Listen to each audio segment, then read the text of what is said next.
think what it awakened within me is it broadened the parameters of human experience.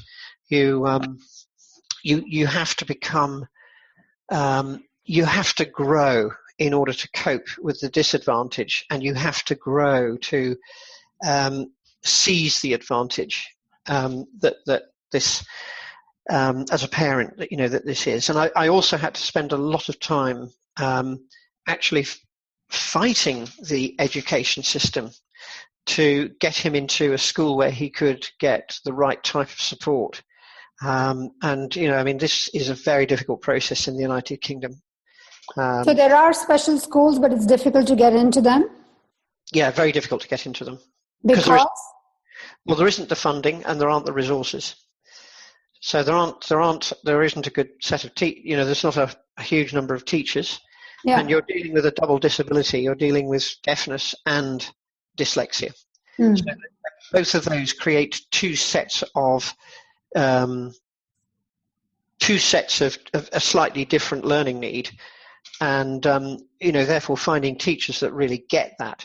So the sort of thing that would happen is, Charlie would often get really bad reports for bad behaviour, even though he was quite good upstairs academically.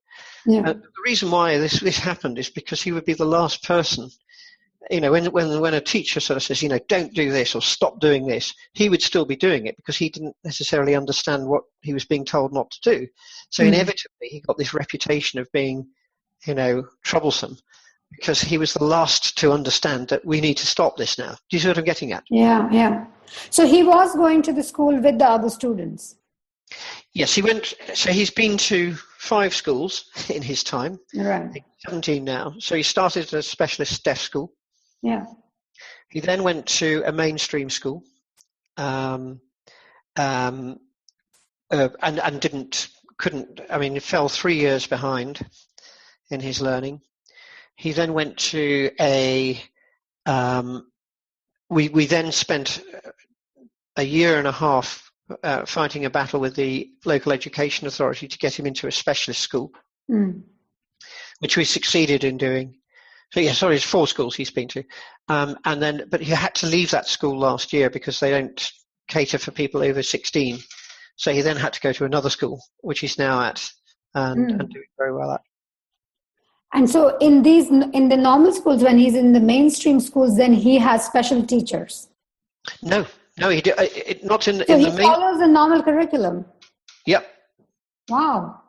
And how does he? Because if he's deaf, then how does he? Well, he's severely deaf, so he can hear, but only about a third of what most normal people hear. Ah, okay. But he can read and everything. That's not. Yeah. Okay. But being dyslexic, he had to be taught reading not through hearing, but through ideographs. So he had to learn reading through an ideographic methodology. And were you actively, or your wife actively involved in actually teaching him and, learning how to teach him, or was that done mainly by specialists? It was mainly done by specialists. Okay. And how is, I'm trying to understand your experience, and you even mentioned that, there was anger and frustration. And at the same time, it broadens your experience, broadens your horizon. Can you say a little bit more about that broadening bit? I'm not sure I captured that properly. Well, when you experience an element of loss or deprivation, your senses become far more acutely tuned into the things that you miss. So, for example, if people would say something like, okay, Charlie's friends are going to have a birthday party at let's say they're age 12, and there's loads of loud music there. Well, that means he can't talk to anybody because he can't, it's too loud.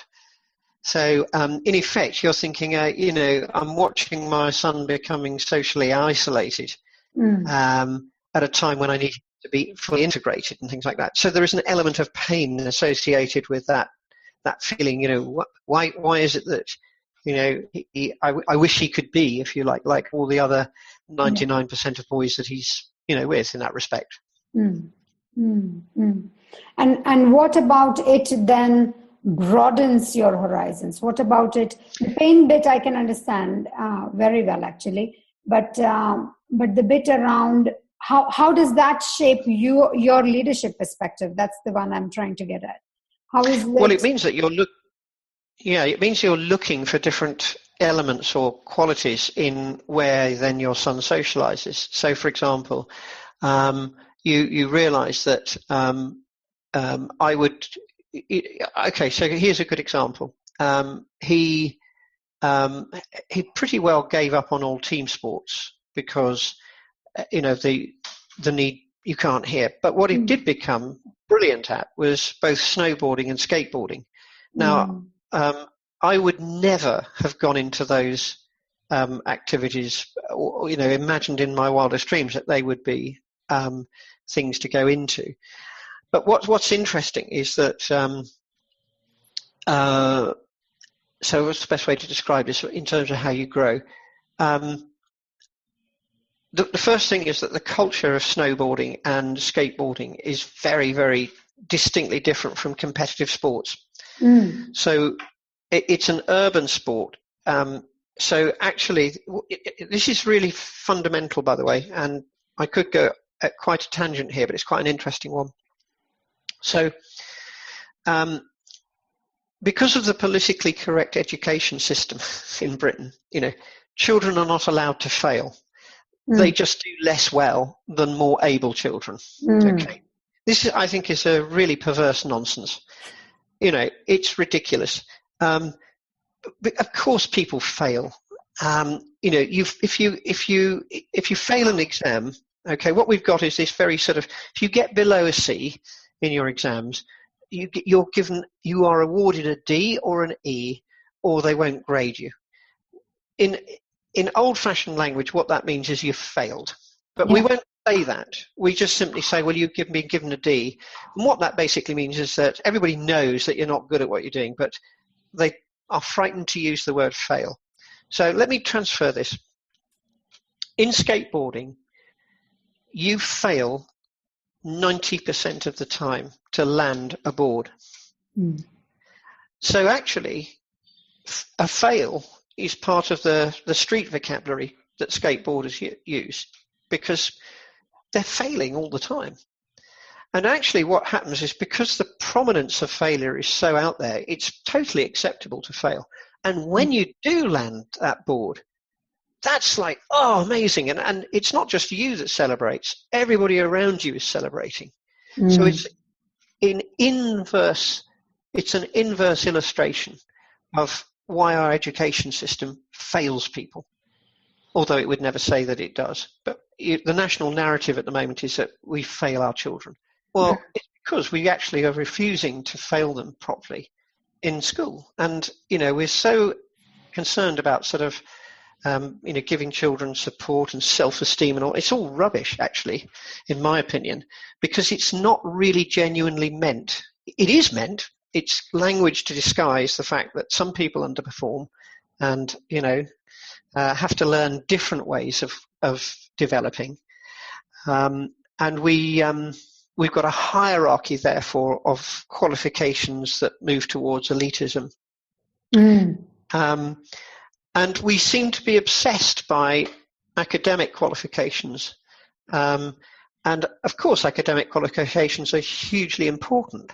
But I find it ironic that for a man that failed every exam, at school at the beginning, that I should end up as a visiting lots of universities as actually one of the most highly rated speakers around an interesting topic. So, my route to success has been one of exclusion and unconvention. Not everybody has had the privilege, that maybe I've created. Sure. And the experience of Charlie, how did that then shape you as a parent? I mean, you have 2 more children. Did you make different choices for them because of that? I mean, how did it change you as a parent? I think as a parent, you become emotionally a lot more aware all sorts of situations that other people aren't aware of. Things that you can do, things that you can't do, things that you I need. lost your voice suddenly. I lost your voice. Okay, can you hear me It's now? back. It's back, yeah. Yeah. You said emotionally and then I lost. Yeah, so you become emotionally a lot more aware of all sorts of things. So your landscape of the way in which you view social dynamics dramatically enriches and expands. So that's one thing. You also then, it affects the dynamic with the other two children. So they learn a set of skills around tolerance and working with somebody who is different in this respect.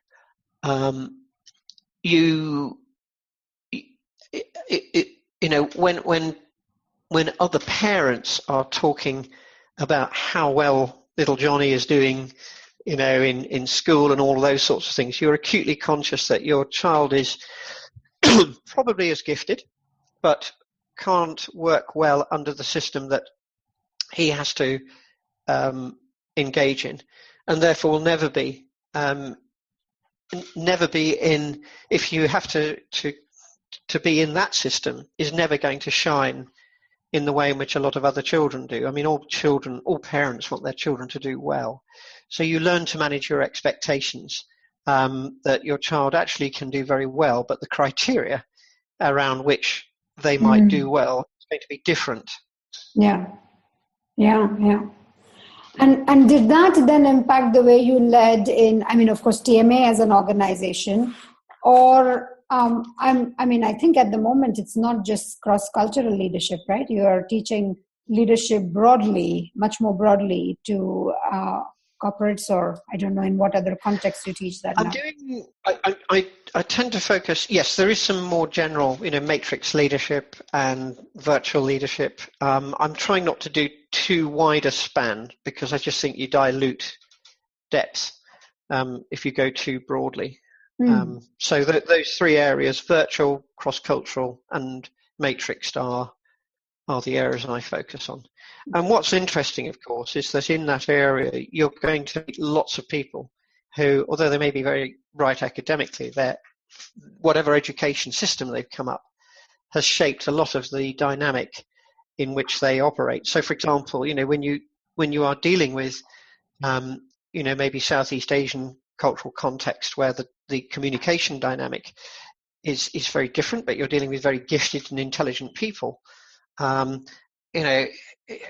Trying to get different leaders and managers to appreciate that just because somebody is not like you, that doesn't mean to say that there isn't value in what they bring. The other thing that's also really interesting, and I think far more profound, is that there is a very sort of casual cultural supremacy or superiority that can exist in some organizations and some people, which is that if you get the system right, eventually everybody will become like you. In other words, we talk about emerging markets and developing markets or underdeveloped markets, as if somehow these cultures are not as advanced or progressed as we are. And then you look at the absolute chaotic state of the Western world and you think, well, I'm not absolutely sure that this sort of idea that you adopt the Western model of business is as valid as we might imagine. Yes, we've got a set of very strong global multinational organizations, but they can't get the talent into those organizations. They exclude talent because they, by often having a very, very narrow criteria for both attracting and developing talent in that respect. So I think there are all sorts of issues around the current models that we've got, and actually what we're seeing is the gradual fragmentation of a lot of multinationals in a more individualized world anyway.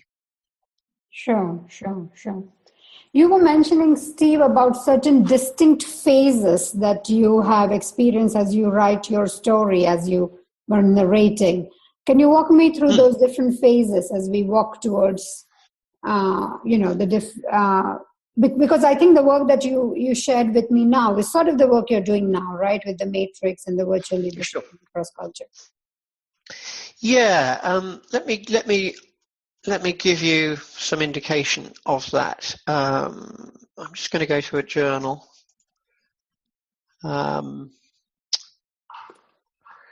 Right, just bear with me 1 minute.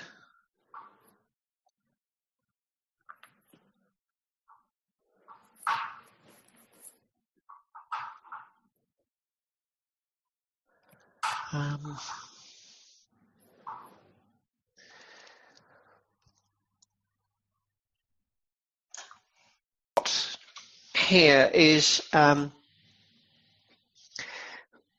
wrote in this form. I put 24 formative years. Yeah. So these are the years of early years of individual endeavour. Being in the army, being in a band, that sort of thing. I then went through 7 restless years of searching for direction, probably seeking to change the world. I can talk at some stage, probably not in this one, but about a more spiritual dimension to things. During the same 7 years? For sure, yes. Yeah. Okay. Yeah. I've put 3 growth years after that, and then I've put 5 reconstructive years, where in effect TMA world begins. Children are born. You're redefining your life, reconstituting things. I then had 4 years where I would say I was very much at the top of my game, in terms of I had the freedom and the expertise to go on that sort of global circuit, with work every week in new exciting places, etc. I think that I had 5 manic, reckless and neglectful years as well later. And those have been followed by 6 painful but highly transformative years where you're confronting your past, you're looking, as I put it, for moving from wild man to wise man, maybe. You're putting into context and making sense and processing, huge amount of things that have happened, in your journey. So I've got sort of quite a lot of, those years are defined by events, interestingly, rather than, developments as such. In fact, actually, when we talk about events, they're often setbacks rather than anything else. I'm just sort of looking at these things now. So all of those years have got characteristics that shape the journey and, help you make sense of yourself. What sort of events? So when you speak about the 5 panic and regretful years, what sort of events do you recollect from those? Why do you call them regretful? Especially because they come after being top of your game. So I get curious. Yeah, well, there's several things. I mean, first of all, my wife's parents both died young and very suddenly. So, they weren't expected to die. So that obviously, that created a huge vacuum, in her life, in my life, in this respect. So that was a time when all of a sudden, it's all very well going around the world, speaking and traveling and all these sorts of things. But, actually my priorities were very much in conflict with the needs of bringing up the family, supporting my wife, etc., etc. The manic years I would describe by going into a new geographical territory and becoming absolutely curiously subsumed and fascinated by everything that it represented. This is Russia. Yeah, yeah. But this, you need some context around this because, I grew up, under the, at an era when Russia was the enemy. In 1979, I was on the West German border because it was West and East Germany then. Yeah. There was a genuine concern that there may even have been some kind of major conflict between East and West. Yeah. So this often, people don't appreciate this today, younger people, that we grew up with we were a generation that grew up with the threat of nuclear war. We were always suspicious and frightened of Russia. In the military, your whole focus when you went on Northern Ireland was all about, how do we confront the Russian hordes, the Eastern Bloc. After 1991, when Russia started opening up and all the rest of it, and we had sort of gangster capitalism and all of this sort of stuff. I mean, in some respects, going to Russia was I loved it because first of all, I was working in a place that had traditionally been our enemy. I was working in a very chaotic environment where, how can I describe it? All the rigor and process that you associate with Western management was still being formed. Russian business was very exciting because, how can I put it? I remember my first meeting in Kazakhstan. I went to set up a learning training project. We were due to deliver 60 programs over a sort of 5 months period. And, you walk into these rooms of a previously state-owned enterprise. You've got 22 people at a long, desk in a smoke-filled room. And my first meeting was a lunch meeting that lasted 6 hours, involved a large amount of vodka, and didn't deal with any technical or practical detail whatsoever. But it was more a question of, who is this person and do we like him? So I just loved that because it was almost, I had no problem drinking the vodka, but I also spoke some Russian. So the fact that I could, at least, even if it wasn't particularly good Russian, but show an element of respect and engagement and interest and care, put me in a very good light. And I spoke at at a major conference there, recorded on TV, and all of a sudden, things are starting. So this was so different to the world of Western management, even though I was working for a Western business. And, I just got totally absorbed in everything that goes on there. I love the sort of the maverick nature of the way in which things were done. And I like the politics, I like the intrigue, I like the suspicion. I like the fact that coaching was for disabled people. Coaching was too? The Russian, or the view that if you needed a coach, it's because you were somehow. Coaching was for disabled people. Okay. Yeah, I got it. Yeah. All this was really surprising. So if all of this was so exciting and amazing, why are they regretful years? Oh, well, I think in terms of there's only so much emotional territory that you can occupy. And so in one sense, there's a deficit family-wise that comes in when you're very intensely involved in another cultural context. You're learning language, you're learning new things, exciting things are happening, but at the same time, you're trying to balance, in effect, your home responsibilities and everything else. So I think in many ways, I felt that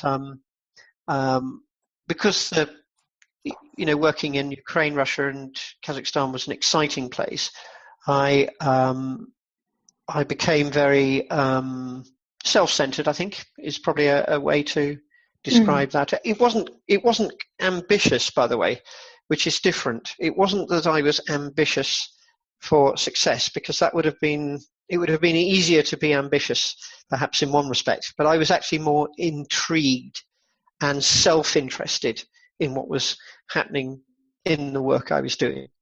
Mm-hmm. And what about these 6 transformative years? What changed? In short, my eldest daughter, has become severely ill, and so once again the experience of looking at, and how I respond and support and care as a father and as a parent, to not just her but everybody in the family is. It's my primary occupation, in that respect. So when you see somebody in very, very poor mental health, you naturally ask yourself, well, have I in some way contributed to that? So you do a huge amount of soul searching around, what you could have done, what you should have done, what you might have done. And that's fine. You also learn to accept that, it probably isn't, down to you. There's a whole sort of. The other thing, of course, is that in the Western world, we have very much a view that we should avoid suffering at all costs. But actually, I don't think. I think that's a rather sort of Disney-fied version of the world. Everybody suffers, and actually, the really crucial thing is to learn to work with your suffering and to try and find solace and enrichment through aspects of pain and suffering. Yeah, I think that is another big topic that I don't want to open now. Oh, yeah. It's only 5 minutes. Yeah, no, sure.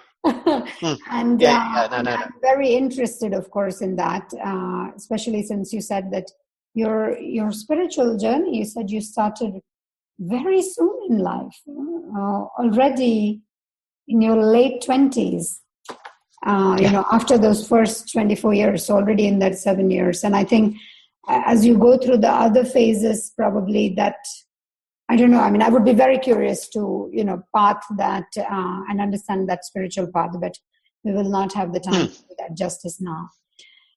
This was very amazing, I think. I think it's very helpful for me, and I, of course, want to understand a bit more, all these different phases and what were potentially the significant events at each phase. You have given me an indication of a few of them. I think in the beginning, they might be more linked to your professional endeavors.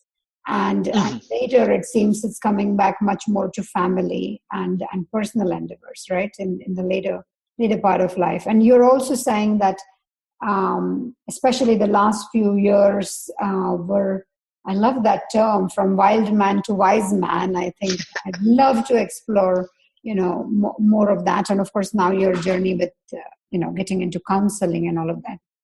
So that's just extraordinary. Thank you so much, Steve. I think, I tell you my challenge at the moment. You're the third person I'm interviewing, and I'm like, oh my God, what am I going to do with all this? Absolutely no idea. But at the moment, that's fine. I think I have resilience enough to stay with the unknowing phase in this research. Yeah, sure. And to see, because for me, at the moment, the big question I have is when I process this, or as I process this, because of course it's not that I process it only after transcribing, I'm also processing it immediately and, over time, and then something that you say occurs to me when I'm doing something else, and all of that. So of course I'm processing it at various levels and at various times and in various ways. And what I noticed when you were speaking about the whole thing around which was the bit? I think it was, it was actually the military time, I think, that you were speaking about. I was finding myself very low energy and I was trying to keep my eyes open. And then after that, I've just been like, I don't know, the last 1 hour or so, or 45 minutes, I've been furiously, written some 10 pages. So I don't know what happens then, because I'm always curious about that conversation. What is it in me then that connects to certain bits and disconnects from certain bits, So that's something as soon as I find you speaking about a human experience, I connect. And Yes. as soon as, you speak about mainly, probably because it's not my world, the military world. I mean, that's also something else, of course. But then I was feeling, of course, I was noting and everything, but my energy was very low.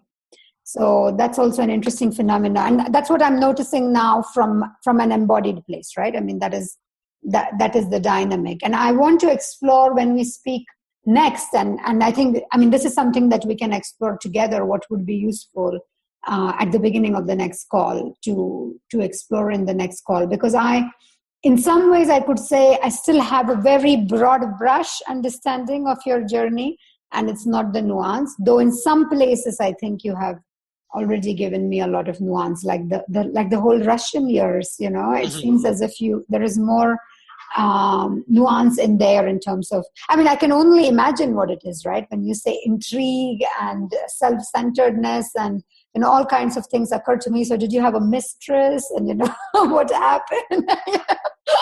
all of that. So it's and then I keep wondering, so how much of that is you? How much of that is me? What happens in that conversation? I'm very curious to see what I can contribute because of these conversations that I'm having with, with amazing people like you, towards the field of leadership development. And I don't know, and it's not even an expectation really in a master's program.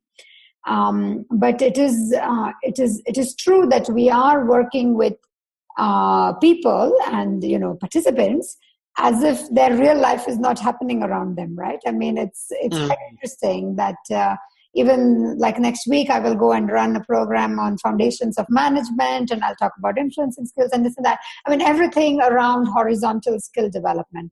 So right. Themes that you have mentioned around inclusion, and especially I think for me a key takeaway is different criteria to define what good looks like, because we have a very mainstream narrative of what is success and what good looks like, and that happiness is the goal, rather than maybe and GDP and economic growth and all of that, rather than what we know about Nepal, for instance, well-being and how people are satisfied, maybe not necessarily happy, but still have this sense of well-being and calm and peace with themselves, as compared to a lot of people, I think, definitely in the world I live in, who are very agitated and very unhappy. And actually in this phase in life, and of course I'm 40 and I have a lot of friends in my social circle in that 40 to 50 age range, going through massive relationship issues. And challenges with children and all of that, and actually really trying to find a way to work with all of these challenges and not finding a way. None of the books and none of the intellect really is helping. So I keep wondering, do we all just have to go through our own tribulations? Is there like no way that we can be somehow be more prepared for this? What you mentioned around suffering, avoiding suffering as being kind of a goal of people, right? And can we really change the lens and say that no, actually, growth can only be caused by suffering. So can I seek suffering rather than avoid it? And can we even ever imagine, in this narrative? And of course, I've spent now 16 years in the Western world narrative.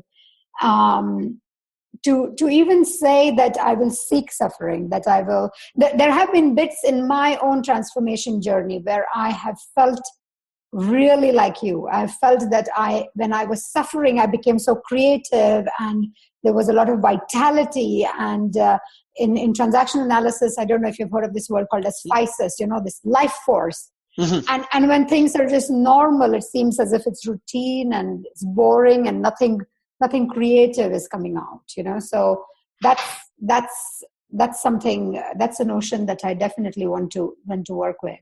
And for me, the challenge, and I'll be honest with you, is even at this moment, I'm going through a huge, I think, transformation in my life because I'm going through a major suffering. And because of that, I think it's difficult for me from time to time. I don't know, have you heard, Steve, of the subject-object thing? I feel as if I'm subject to a lot of emotional states. And because of that, at times I lose my capacity to observe them from a third-person point of view, and observe them more objectively. I feel as if I was doing this research 2 years from now, it would have a different result because I would have, sort of made that transition of going through those pains and then coming out, in a more evolved way. And I feel as if, especially one thing that's happening to me is just so intense still, and it's just still so that I'm still in it so much, I'm subject to it. It's as if my experience and me are bound by a Velcro, I'm identifying with my experience. And so it's very difficult then to take a more objective view on it. And it's as if I keep going in and out of that phase, So it's fascinating for me when I listen to you. I think I'm much more in that objective phase.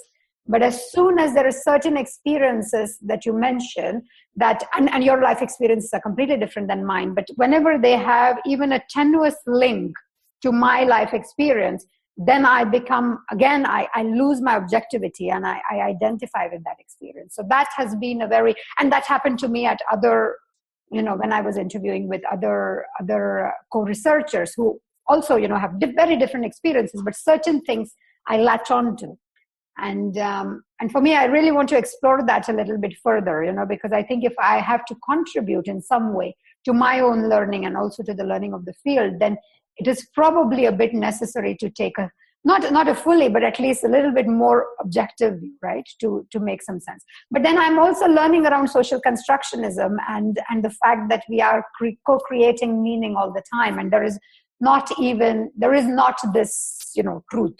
That I'm used to as an engineer, I'm used to a right answer. So yeah, sure, absolutely fascinating. I don't feel myself as if I am out of that. We call it the positivist. I don't feel as if I'm out of this positivist way of looking at things. That there is something to be found out and something to be, researched and something to be produced and contribute to the pool of knowledge. I feel as if I'm always pulled into my positivist way, and then I go into the more post-conventional, and I keep rocking in that journey. So it's fascinating. I feel also privileged to speak to you about your experiences. No, well, privileged to be asked. And what I would just say here is I think there's a process of osmosis, isn't there? You kind of, in some respects, what I've given you today is just the linear framework. Yes. And interestingly, the boring bits are the predictable career bits. That the sort of, oh yeah, right, you went to there, and that, and that's what happens with people in careers. That's why people in careers can find themselves quite boring. But actually, then the things that cause us to grow are adjacent to that. And I think what I would suggest is that when we just next time, what you need to do are to pick 2 or 3 themes that speak to you from the framework, and then I can give you more insight perhaps around those. Yes. Yes. What do you mean when you say from the framework, from these different the framework phases? Ultimately is, you've got the sort of the themes across the years in a linear sense. So there are times when you're growing, there are times when you're suffering, there are times when you're a bit reckless, there are times when you're being a little bit sort of conventional or restless. So what I think is interesting is that you've talked about your attention and engagement being around the human elements rather than the conventional career elements. So those are the bits that actually make people engage. So yeah. Yeah, sure. I would say, yeah. Yeah, sure. I think that's where we'll go next.